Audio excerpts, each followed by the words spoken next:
paura delle ipocondrie, dei turbamenti che da oggi incontrerai per la tua via, dalle ingiustizie e dagli inganni del tuo tempo,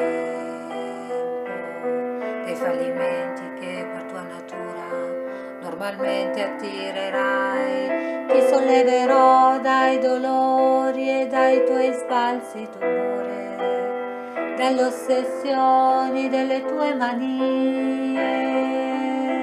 Supererò le correnti gravitazionali, lo spazio e la luce per non farti invecchiare.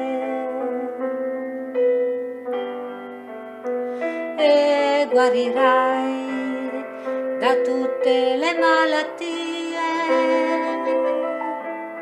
perché sei un essere speciale ed io avrò cura di te.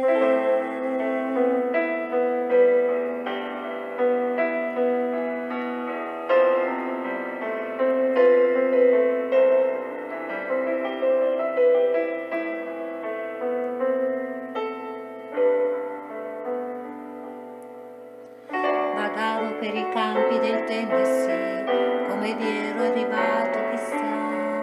Non hai fiori bianchi per me, più veloci di aquile i miei sogni. Attraversano il mare.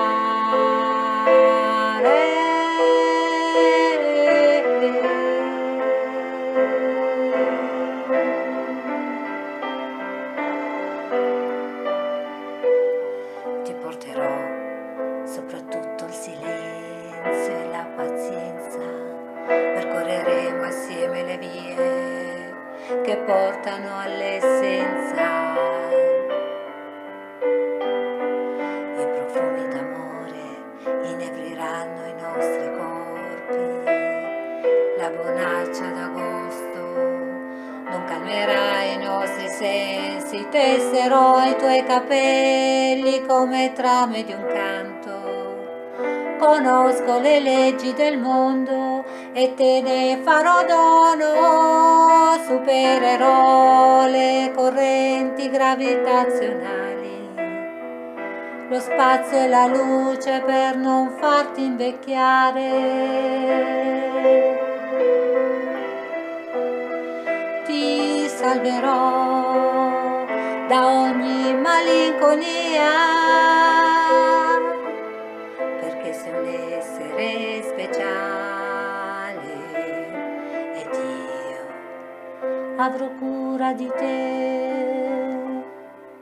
Io sì che avrò cura di te.